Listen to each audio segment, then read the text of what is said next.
New Thought Media Network. We are a global broadcast network of positive music, media, and entertainment, inspiring humanity's evolution along the journey of enlightenment and creating a world of love, peace, empowerment, and prosperity for all. New Thought Media Network. Positively inspiring.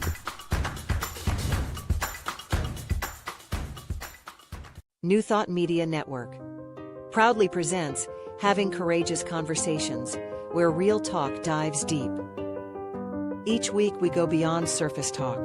We open our hearts, speak our truths, and dive into the stories that shape us.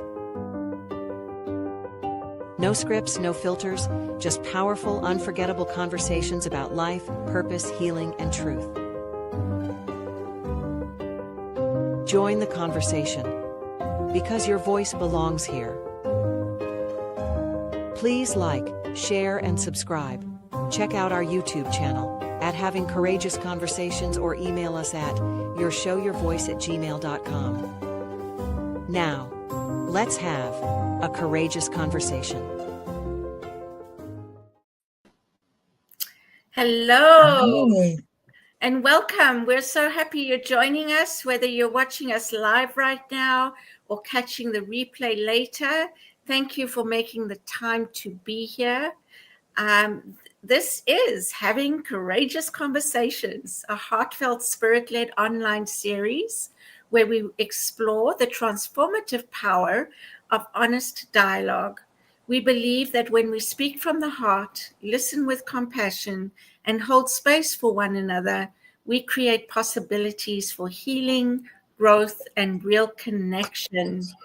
I am Cheryl Rogers, and this is my co-host, Mark Dupuis, and she's going to welcome our guest, Jules. With pleasure, I'll do that, Cheryl.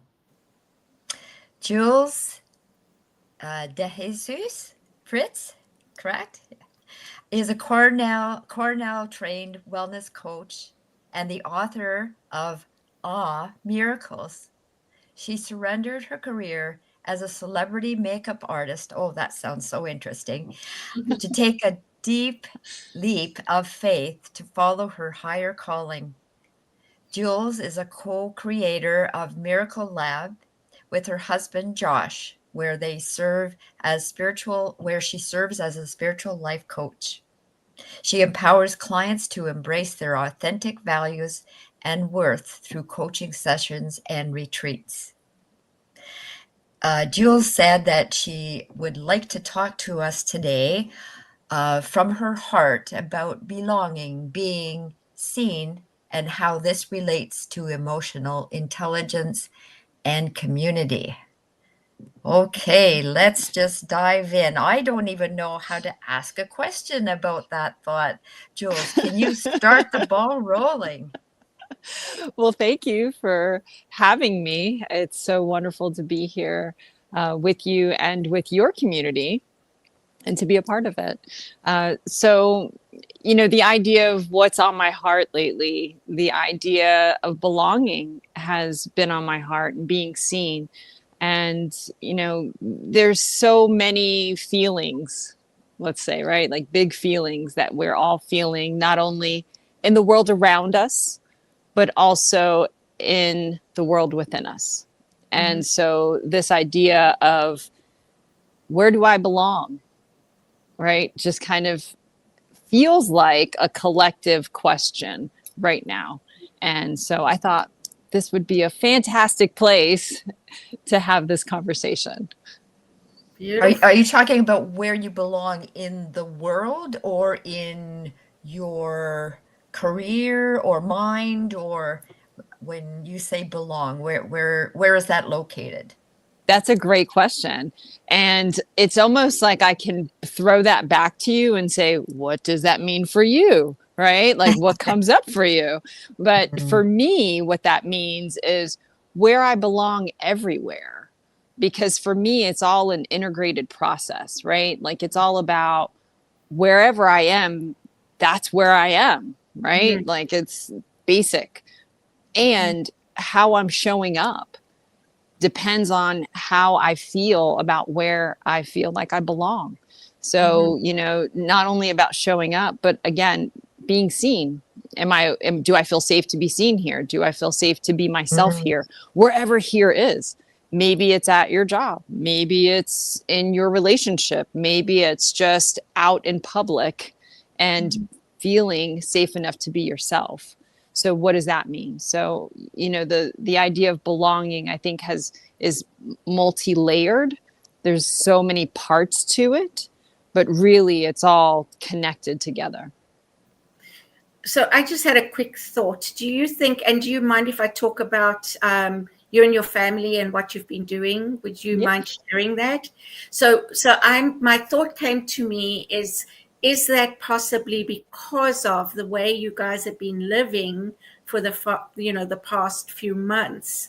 And I'd love you to tell people all about that, because what an adventure and what courage it takes to do what you guys did. I just love it. Yeah. So the idea of belonging, I think, can be a part of just my life and how I live.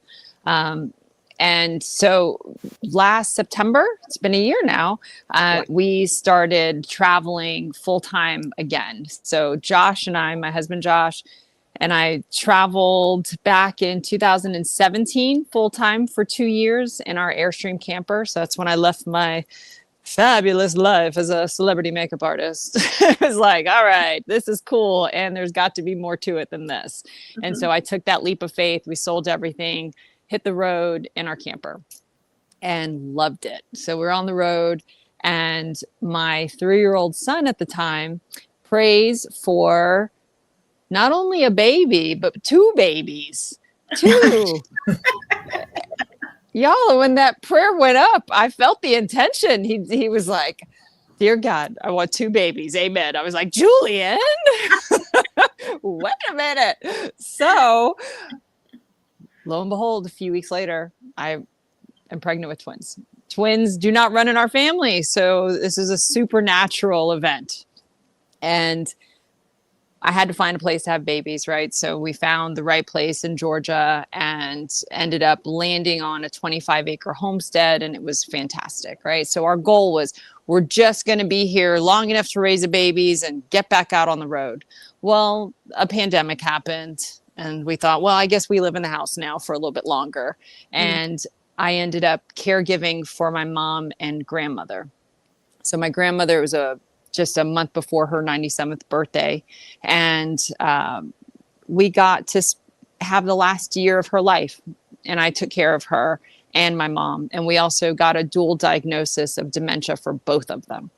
And that was a lot, right? So all of a sudden I go from, I'm getting back out on the road to now I am caregiving for 2 ends of the spectrum. I have little ones and I have my grands, right? So we get through, let's see, 5 years.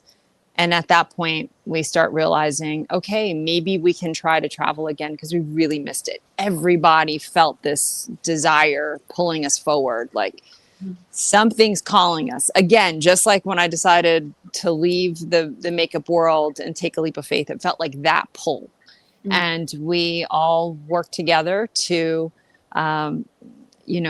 get back on the road. And so that's what we did. And we decided we're just going to take a chance. And it ended up being fantastic. Now, what's interesting about my story is not only that we're traveling as a sandwich caregiving team, right? So sandwich caregivers, I care for young kids and I also care for the elderly.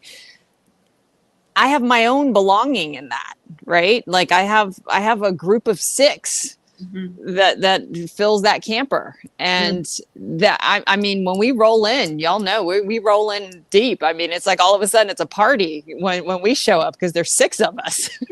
It's like instant good time. And so there's that. But then I'm also going to other communities. So on the road, we're speaking and workshopping. My oldest, Julian, who's now 11, also wrote a book. His book came first. and it's about emotional intelligence as well. So, you know, we're going and we're linking up into these other communities where we feel that we belong, you know. So there's this almost like this common theme to it, if you will, that I had never actually thought about until this question. So I, you know, never even put that all together of it. And I think at the same time, while all of these circles of belonging are happening, I am also within myself being very intentional with belonging to myself too. Right. Yeah. Making sure that I stay focused in that, because my sense of self, my connection to a higher power, that belonging is the most important, right? That's what gives me the opportunity and capability to be open enough to be in belonging with others, whether it's with my family, whether it's with you all, wherever I am. And to be doing what you're doing, right? To have faith and trust. Yeah, and exactly. To do what you're doing. Exactly. Which is so beautiful. Yeah. Is it difficult? Is it difficult? Is it difficult for you to be the center of you? Oh, wow. That's a good question. Is it difficult? I think that it's the right kind of hard, you know, like it's the right kind of hard. It's the work. It's always a process in making the choice to feel the feelings, because you're a human being, right? Here on this earth, having this experience, and my work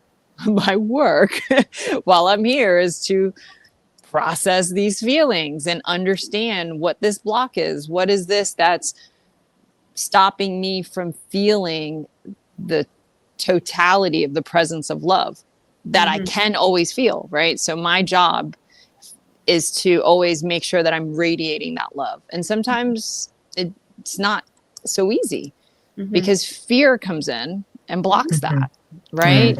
Those other feelings come in, which they're not bad. They're just feelings, right? They're just information. But the truth of it is, it's remembering that job. Remembering that's what I'm here to do, and not get caught up in the external world and what's happening around me. Instead, coming back to that and saying, okay, my commitment is to not leave myself, is to not abandon myself, is to stay here, stay true, stay present. Okay, what do I need right now to do the next thing, the next wise step? What is that? Yeah. And I think that's everybody's work. Just some of us are more aware of it, right, than others. But I think we all have work to do, and it might not be exactly the same thing. But I really think, like you said, you know, human beings having a spiritual experience, we all have a job. Yes. To remember who we are. That's right? why we're here. The joke is like, if I'm still on this earth, I still have work to do. And that is a collective belief I have. We all have work to do while we are here. We forget.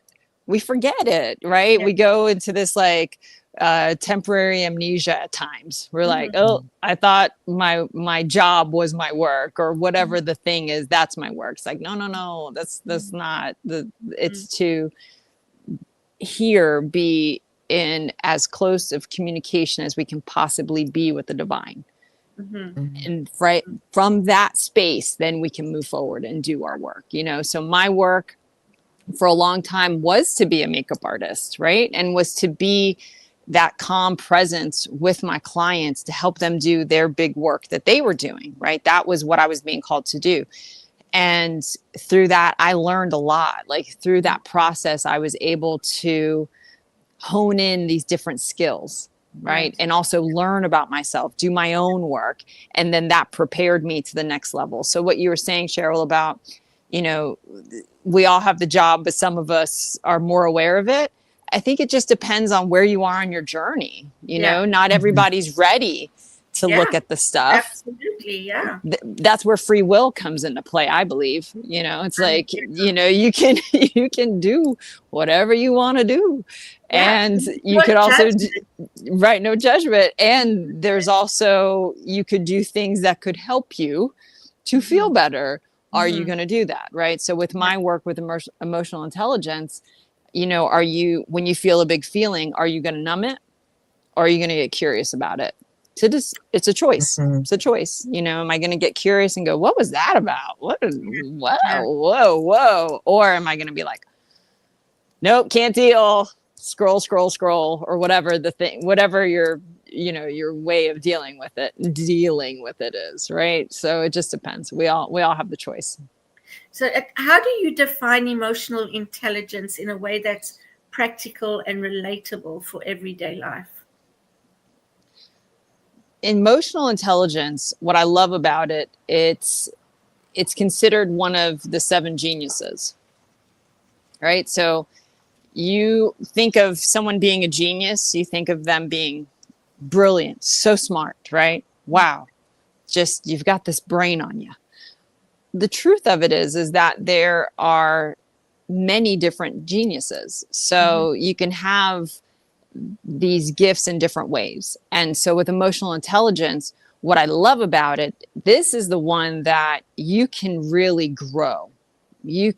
Some people are a genius in their physical abilities, right? Like you have your pro athletes, you have your people that, it's almost like they were built for that, right? Like they were designed. You think, well, I could probably never compete in the Olympics, maybe. Yeah.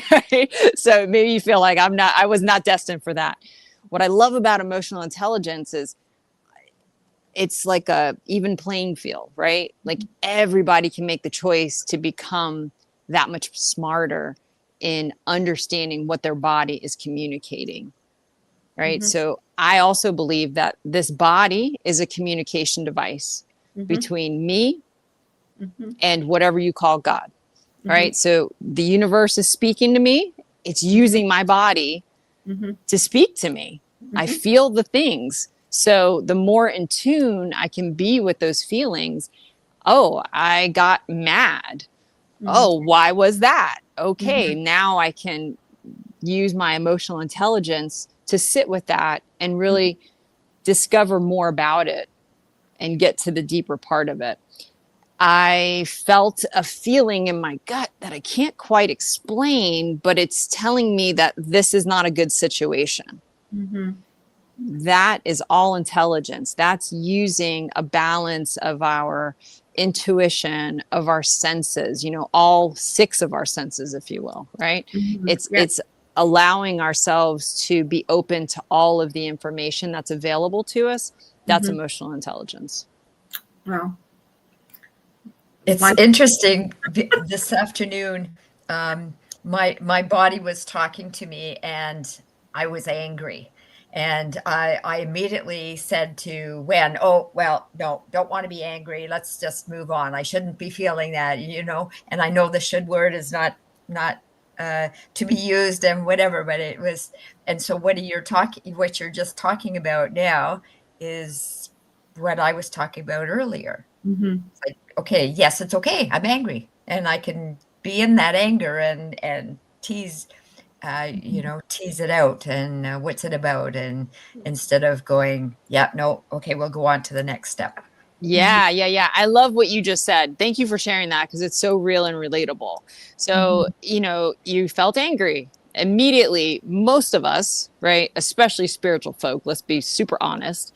Nope, I should be better than that. I shouldn't feel that type of emotion, right? Like I'm better than that. I'm past that. But there's a lot of information there, right? There's a lot of information. If you sit back, and then this points back to belonging, if I can sit with myself and not judge myself and just say, what happened there? Why'd you get mad? What was that about? Right? Again, not judging, just being a friend, being loving, and saying, what happened? What happened? What was that? Yeah.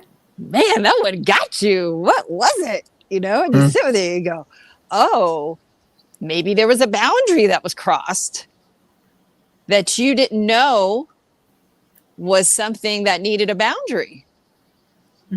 How else would you know unless you got upset?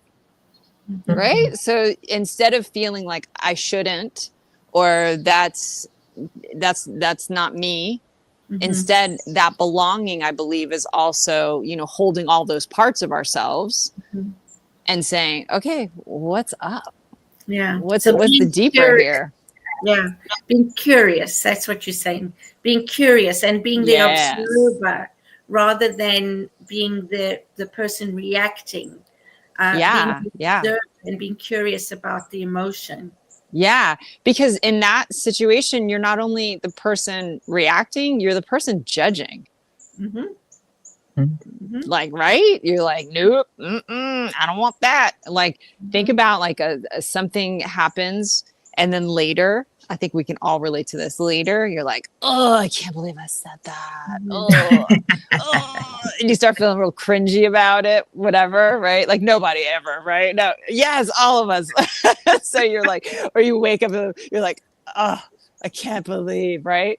And so in those moments, I totally believe that this is my being, right? Looking for me to be there for me and tell me, you know what? That's all right. Oh, yeah, you said that. And you thought that was a good thing to say, or, at that time that made sense. That's what happened. Let's not argue reality. It's going to be okay. It's all right. So it's like developing that type of relationship with ourselves, right? Like on the inside. And that's what I was talking about earlier. Like that belonging to myself is the most important belonging that I have, is because I'm the only one who knows I'm feeling that cringiness in that moment, right? Like you're probably not going to tell everybody that. So it's just you and the privacy of your own mind. And so in there, to be able to say, I still love you, and you're still wonderful, and you're still, you're still worthy just as you are. Hey, this is all right. I'm still with you. I'm not leaving. You belong to me and I belong to you. We're here. It's I think that's, and I feel like if we can really cultivate that relationship with ourselves, then we are more likely and more capable of giving that to others, right? Because that also sounds like grace. So if I can be more graceful, if I can be more grace-filled with myself, then I can give grace out too. I'm not beating myself up, so that's not my habit, to then not be loving when other people really need the most. So you are loving and kind to yourself. Yes. That is a huge part of it.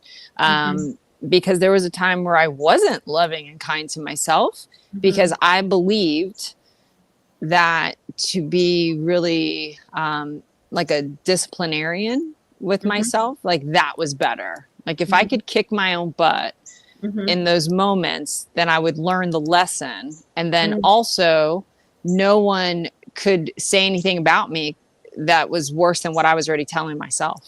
And I had this like really warped way of looking at it. And then once I started doing this work, I realized that a lot of people feel that way. We feel like, oh, I should be a big bully to myself and not be so kind in those moments, in the moments that we feel like we need more discipline. I venture to say we probably need more love, almost like 99.9, let's just say 100% of the time. We need more love. We need more love. Like be sweet to you, like what that thing happened. You felt the thing. Okay. Like, what do you need in that moment? Most likely a kind voice. So talk kindly to yourself. Whereas we always have these voices in our head that aren't very kind. So it's shifting that to be kind and having that kindness voice inside of us. So you mentioned the work. Until you did the work, what work have you been doing? to move from that to being loving and kind to yourself? Yeah. So the very first introduction, if you will, to those inner thoughts was when I read Michael Singer's book, The Untethered Soul. Mm-hmm. And it was right after I had Julian. And so I'm a new mom, and I'm trying to figure out how to be a new mom and be all these other facets of myself. And I had this book, I think it was like a Oprah book club kind of a thing. And I bought it, didn't read it, had it for like 3 months. And then one day I was so desperate for just to feel better. Like I was just feeling a lot of things. And I opened this book, and I mean, right away, he goes right for it. And he's like, all about your inner roommate. And I was like, what are we talking about? And it was just so out there, this taboo subject. To me, it felt like that. Like I mean, what are we saying here, Michael Singer? And so I just had to keep reading. And as I kept reading, I was like, oh my gosh. And so the thing is that I tuned in to what I was telling myself in these moments. And then I wasn't, forget proud of myself. It was beyond that. I was then like, oh no, I'm terrible. Like I thought I was a good person. I am like really not nice to me, like yuck. And I had these really big feelings about myself that was opposite of what I was going for. And so that left me in this place of feeling like worse. And I then had to figure out how to love myself through that. Because then I'm like, okay, you feel this, you're thinking this, and you also now have a choice because now you're aware of it. So this is just the junk. Like it's like going into like your junk drawer or that closet you throw everything in, and then you deal with it. And you're like, okay, well, let's sort it out. Let's go, and that's what it felt like. It was like sorting through my mind of, okay, well, that's trash. Oh, that's not even mine. Some family member gave that to me when I was little. I don't want that anymore. You know what I'm talking about? So like you start digging in there, and you're just like, all right, I'm lighter now. Now I feel better. Now I'm okay. Now I have room to actually feel some love because I just did some work. And I also am making room for new beliefs, right? So beliefs are the thoughts that we hold as absolute truth, is what Eckhart Tolle says in A New Earth. So, thinking about that, the thoughts that I hold as absolute truth. Let's take a quick break, because that's a wonderful topic to move on to when we come back. So belief and truth, right? And the meaning we give things. Yes. Okay, so we're going to pause for a short break. Stay with us. There's so much more powerful conversation to come, and we'll be right back.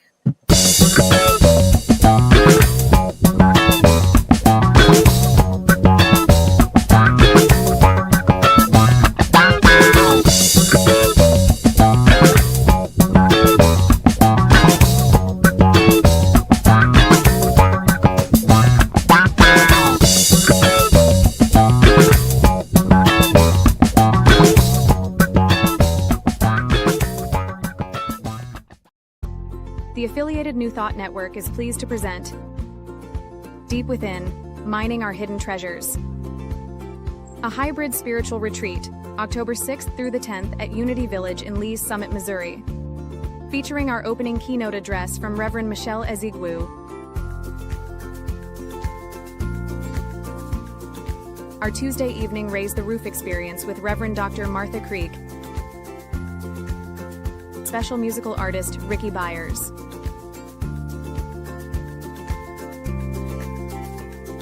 Wednesday features a morning keynote with Centers for Spiritual Living spiritual leader, Reverend Dr. Sonny Cantrell Smith, and evening keynotes from Reverend Dr. Robert Brzezinski and Reverend Tanya Beverly.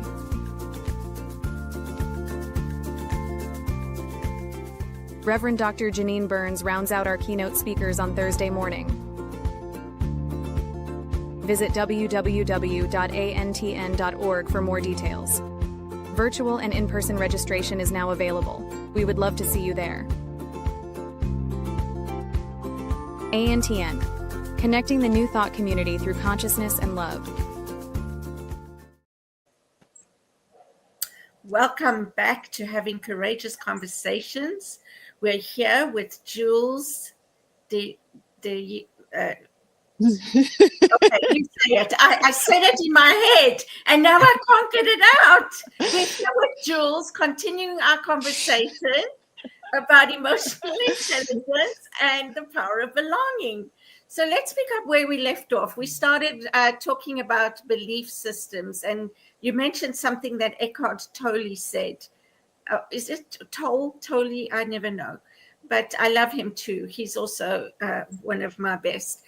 So what did he say? And let's talk about belief and truth and the meaning we give things. So the belief system is the thoughts, right? So they are the thoughts that we hold as absolute truth. Right. Those thoughts that we hold as absolute truth become our belief system. Mm-hmm. So if we're always listening consciously, subconsciously, unconsciously to all these thoughts in our minds, our body hears it, right? Mm-hmm. There's some level of us that is aware of this, chatter going on, mm-hmm. and this becomes our belief system. And so this is where you can see somebody that looks very confident and looks like they have it all together, but on the inside, they have this droning belief that they are not enough and they are not worthy. So, this is how you can have like the polarity within that. It's because there's a belief system at work all the time. And so it's our job to sort through these beliefs, these thoughts, and say, wait a minute, do I actually believe that? Is that actually how I feel about this particular thing?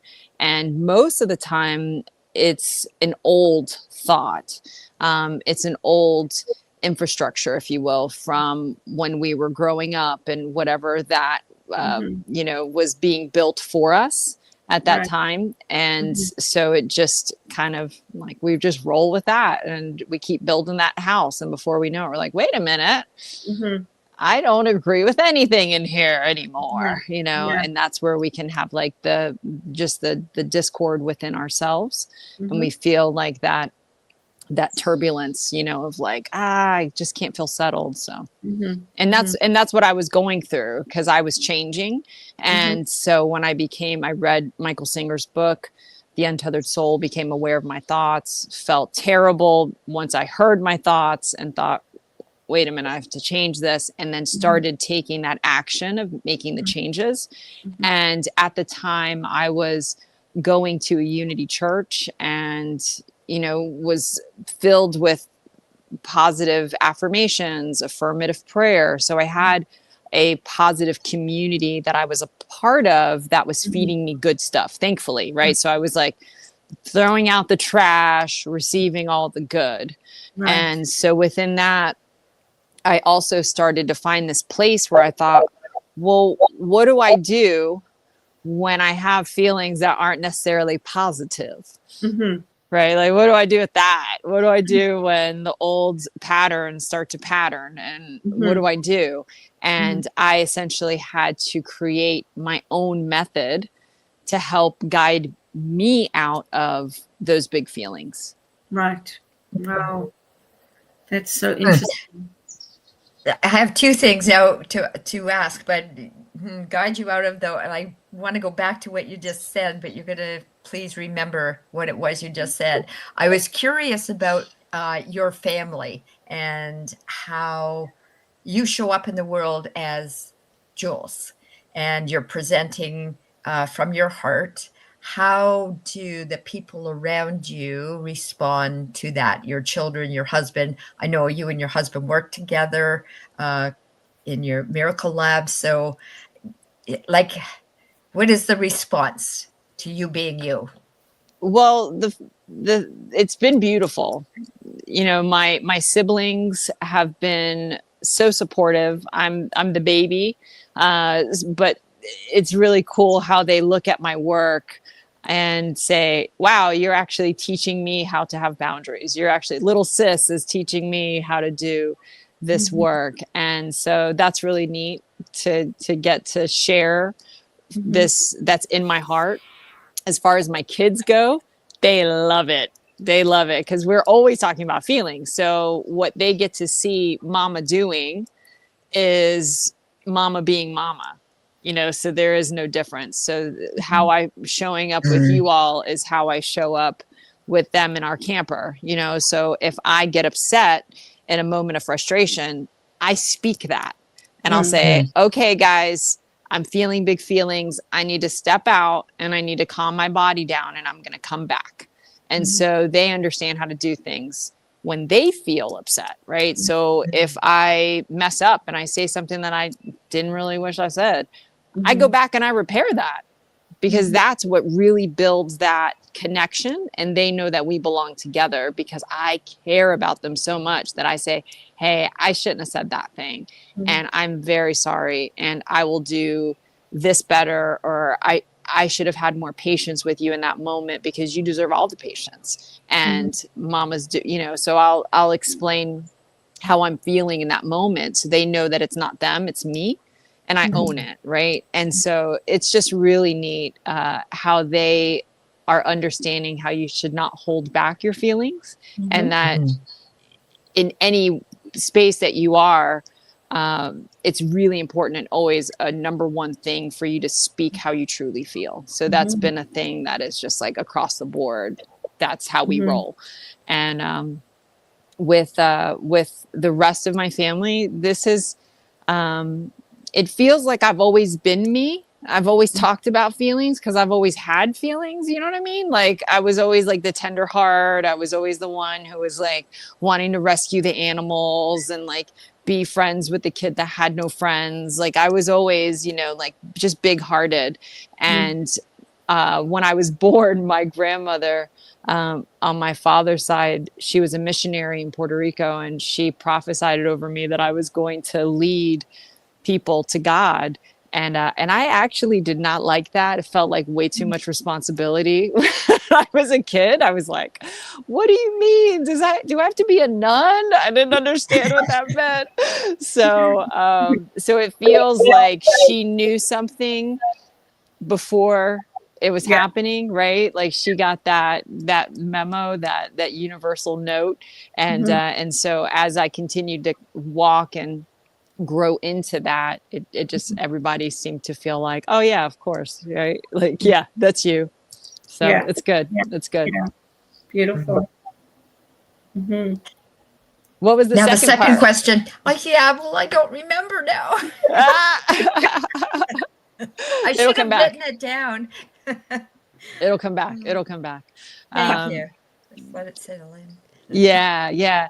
It's you know, to my method, I would like to touch on that a little bit, because what's really important about emotional intelligence is not only becoming aware of what you're thinking and the story that you're telling yourself, but it's also really important to name what it is, name that feeling, and also to flip the script on that, right? So like we were talking about, so if you have a thought and you identify it and you're like, wait a minute, that's like a low energy thought system right there. Like that is not helping me. Oh man, that is actually totally the opposite of how I feel and I believe.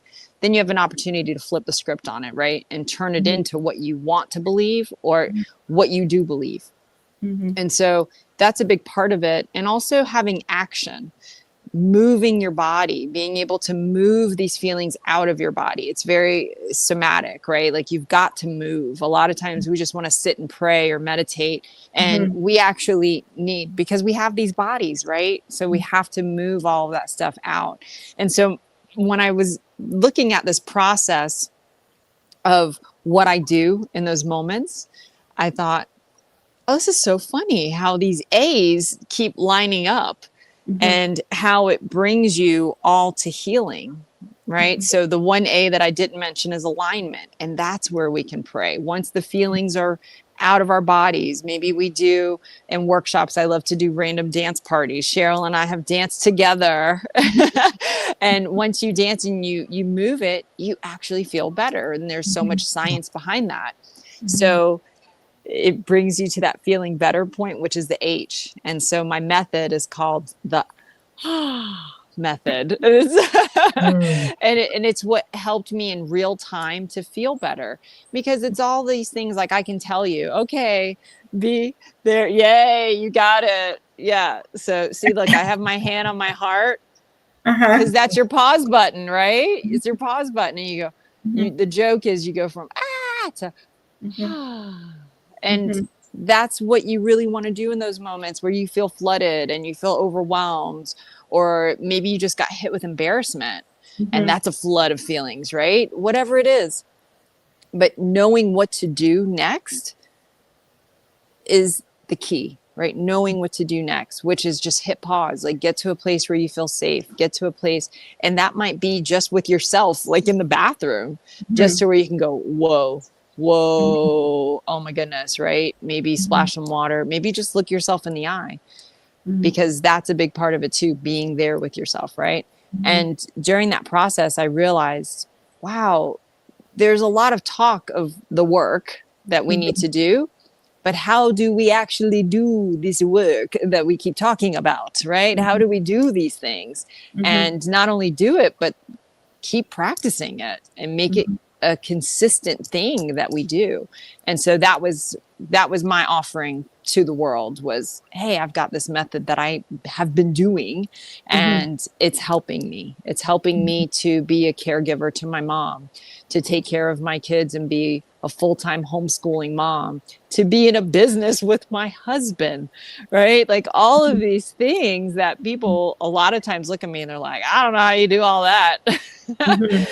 But it's because I want to and I love it. And so being able to tap into this kindness, but also the strength and resiliency to be able to show up the way I want to show up is what keeps me doing it.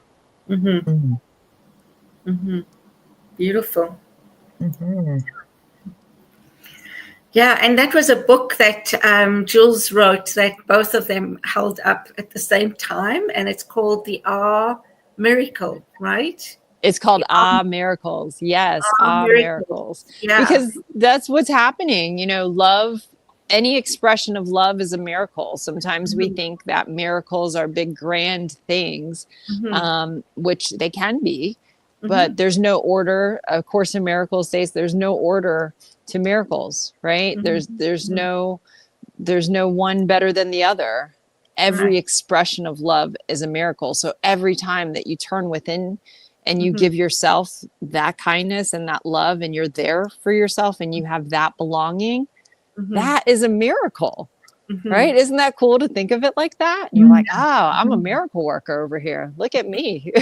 I am doing important work. Because don't we know though, that when you do that stuff, all of that reflects out, right? Like everything I do here reflects out. Everything I do here ripples out. Right. It all is such a big process. So it's like what I'm looking for out there, I have to do it in here because we're all mirrors. Yeah. That's it. You know, I was joking with a client the other day and she mentioned wanting to find her future spouse or future, you know, whoever. And I said, you know, instead of will you marry me, it really, the question needs to be, will you mirror me? Because that's what marriage, just so you know, is all about. And that's really every relationship that we're in is that mirroring, right? That, and that's another level of being seen is what I see in you. Yeah. If I like it, I got it. If I don't like it, I got it too. So it's like, I've got to be able to be honest with that, right? The joke is like, if you spot it, you got it. And so, you know, and sometimes you need a process to help you through that realization that, oh, I like how when I came aware of my thoughts and I was like, I don't love that. It's like, okay, well, you can do something about that. Okay. And you can love yourself through it as you make the changes. Yeah. Yeah. So you really have done the work. Yeah. And it's not a graduation process where you get a diploma. You're like, oh, great, I did the work. It's like, again, I'm on this earth. I am still doing it. I'm still doing the work. I just went through a period where it was a lot of transformation that I did not expect. It just recently ended this cycle. And when I counted the days on the calendar, I'm not even sure why I did that, but I counted the days of how long, because I knew exactly when it started and when it ended. And I got to the end of it, and it was exactly 40 days. And I laughed out loud because I thought, man, this is 40 days. It felt like 40 days in the spiritual sense. And in the realm of just being here on the earth, it was 40 days, of just unexpected lifing. And that happens, and even if and I think that's the biggest part of doing the work, right? And being in practice is because this world is our spiritual gym, and we have to keep our muscles nice and strong. So when life is lifing, we can still show up, like I just went through a really hard 40 days and I kept showing up. And I kept showing up, and I was like, all right, and it's all right. Here we are. We're still in this process. And at the end of it, I realized a lot of times going through stuff like that, you don't understand it, right? Sometimes you do get the gift of understanding it, right? Why it's happening. But this one in particular was just like, I just got to keep showing up and doing what I know is the next wise step. And at the end of it, I thought, oh, I was going through something was ending. It was like a completion. Okay, got it. And but I didn't have that clarity until the end of it. So I'm grateful for my own well-being and my family, that every step of the way, we stuck in there together. We hung in there doing what we know to do and supporting each other and ourselves, through that process. Because there was times where, we had the loss of a pet, for example, and, we went through pet grief, but also with kids, so it was like a lot of unexpected things, some illness and, so it's just things of life, just things happen, the rogue waves. Even when you're like, I have done my work, and they're like, life's like, all right, you ready? Here we go. Bam! You're like, especially when you say or think that, right? Yeah, you're like, I'm good. Everything's so great right now. It's like, get ready. Oh, Get ready. You get it. But it makes a skilled sailor, right? Isn't that the term? It's like the rough waves make for a skilled sailor, and that's for sure. A skilled captain. So and that's it. You're stewarding this body that you're in, this life that you have to the best of your ability, and also finding the other people that you can come together and see yourselves in each other, hear their story, see your own story, and vice versa. It's just that sharing. It's that knowing that we are not alone as we do this. As life is lifing, someone else had their own situation, and this is what helped them get through it. And so I feel like that's another power of belonging, is knowing that we all belong to each other. And no matter what those individual beliefs are, at the bottom line of it, my belief is that we are all children of God, like, period, and some people forget it. They totally forget it. And some people they're like, no, not me. And it's like, well, you can't put a light out that you didn't ignite to begin with. So, and that's my job. I feel like here on this earth is to continue to recognize that light that's in everyone else, including in me too. And that really we're one, we're connected, right? Absolutely. It's the oneness. It's the oneness. Yeah. Sorry, Mark. Did you have you mentioned twinkles before, your little ones coming in the background, and I'm going to use the word twinkle, not referring to your children. during those 40 days, did you have little twinkles that showed up? Like somebody did something for you, like held open a door for you, or did something that just got you through to the next moment that you were aware of? Anything in particular stand out? Some little random act that. Yes. There's, and I think that sometimes that's part of it, right? Like in those moments where you just feel like, when is this season going to be over? It brings you to the present. Like I just had to hang on to my blessings, and I kept coming back to those blessings, right? Like I kept coming back to, okay, this happened. This is great. So an in particular moment, during that time, the kids and I would maintain our after dinner walks, and we would see the sunset, because even when times are rough and you feel so exhausted by all the things that now you have to deal with, the sun still rises and the sun still sets, you know, and that's the reminder, you know. So Julian wrote a book called You Are the Sky. You are not your feelings. And as you're asking this question, and this moment came to me, it reminds me of that I kept having to, not even aware that I was doing this, remind myself that I was a sky, right? Like I had to go out and go see this beautiful sunset. I just had to, right? And if I was inside washing dishes or something, the kids would be like, Mama, come on. You know, they wouldn't let me miss it. And there was one day in particular, and this was 2 weeks after our beloved bunny suddenly passed away.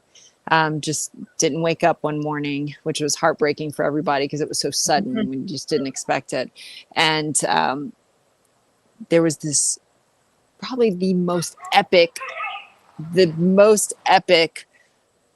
rainbow I have ever seen in my life. I have never experienced a rainbow like this before. I mean, it just kept giving. It was like morphing and changing. And I just thought, wow, like this is just for my enjoyment. Like, just thank you for this, you know? And it just felt so personal for me, right? Like it was giving me life. And Julian looked at me and he said, do you think that was peanut butter saying hi because he crossed over the rainbow bridge? And I thought,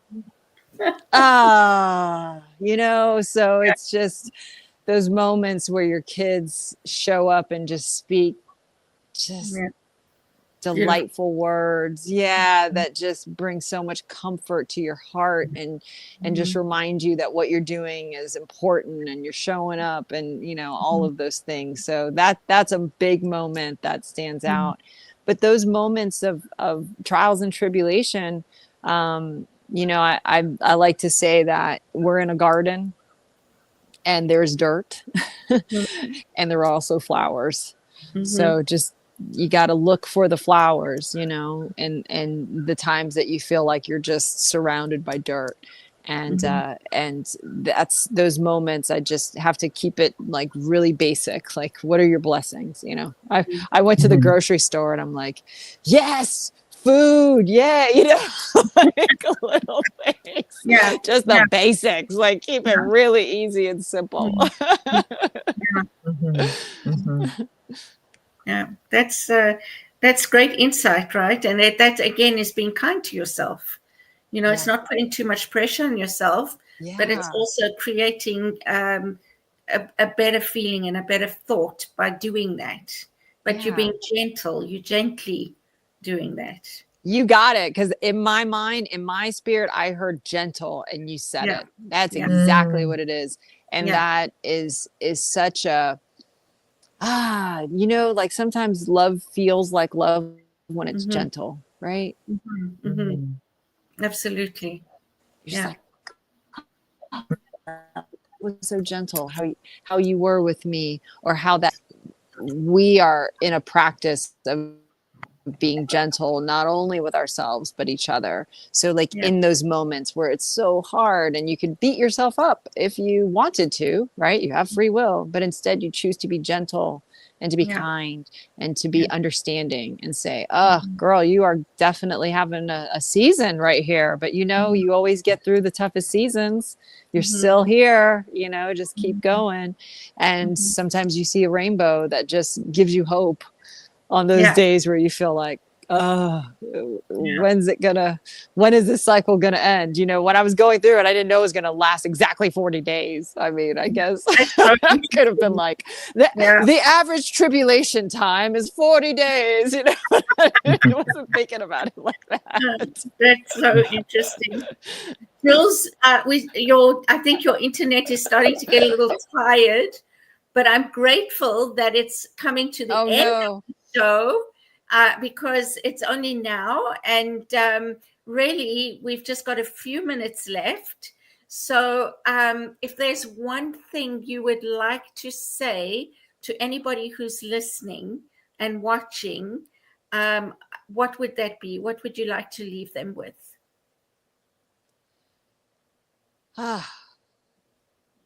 Before I answer, is my internet okay right now? Okay. Thank you. The picture's a bit hazy, but yeah, we can hear you. Okay, good. I think the biggest takeaway is that you belong to you. You are your own beloved. There is a light inside of you that is the true you. In that oneness, right? That we talked about, that love, that oneness, that connectedness. Just remember that belonging. Yeah. That's truly who you are. And when you embrace that, then you can share that love and that belongingness with those around you. But really, that relationship with you is the relationship with the divine, as it is the relationship with everyone else around you. So it's all connected. Yeah. Beautiful. Thank you, Jules. And what about you, Mark? Is there something that you're leaving with, that's anything in particular that stood out? One of the last lines was, love feels like love when it's gentle. I will take that one with me, as well as the beautiful smile and exchange. Yeah. Well, it's just been a wonderful show. It's been jam-packed with such rich, good, nourishing information, right? And experience, because this isn't just information you're sharing, it's your experience. And so I'm really grateful for that as well. And I love the way you say lifing.